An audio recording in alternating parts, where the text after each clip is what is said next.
Hello and welcome to the DVD commentary for The Waiting Room. The genre of our film is evidently a thriller. However, with some research conducted into the genre itself, we were able to manipulate certain elements in our film to challenge, use and develop the generic conventions of a short film and the thriller genre itself. When we began our journey as a film production team, we initially had many innovative ideas for our delegated short film project. We decided that the most rewarding method of cinematography for our chosen narrative was to use a variety of generic short film conventions and juxtapose these with certain unconventional elements. An example of such, without giving too much away, is our lack of characters and background information. This shows a true representation of a typical short film, as throughout our film we are only aware that the protagonist is a female schoolgirl. This disregarded of character knowledge supports generic short film form, whereas the flashback scene challenges these conventions as it interrupts the film's temporal and spatial structure.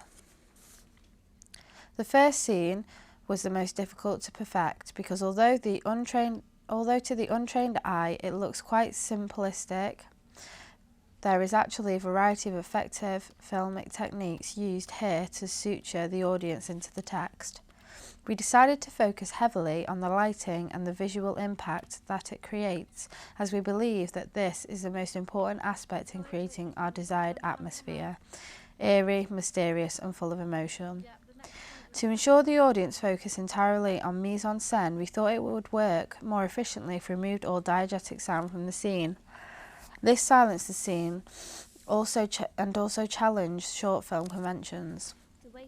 As our film's name, The Waiting Room, was formed before we began filming, we decided to add certain elements into our film to ensure that the reasoning behind the name is not obscured. For example, the close-up of the clock here. Although time is not an important factor in our film, the clock helps to build suspense. Use of close-ups is a prime example where we have followed typical mise-en-shot conventions of a short film, as they open the opportunity to show detail and emotion. We were quite filming, and I believe the surroundings in the doctor's waiting room majorly contributes to the attitudes of our film. We decided to use this location as a symbolic room where the attacker and the victim unknowingly cross paths again.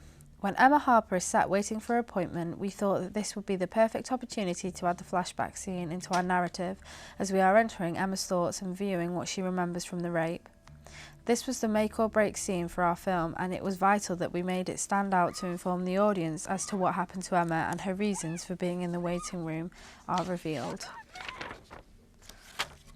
Although a flashback is not unconventional for short films, we decided to develop the scene to differentiate it from the rest of the film.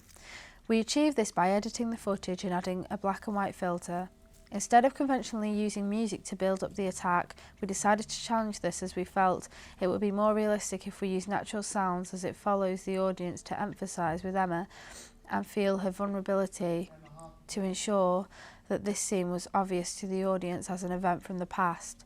We decided to use a sound bridge and overlap the dialogue from the waiting room to bring Emma's train of thoughts back to the present reality.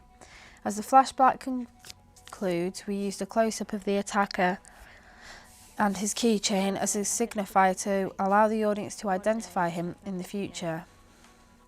We feel that by using the woods as a location for the attack, we were able to follow a typical thriller genre, as it is very solitary and confined location, which adds to psychological impacts.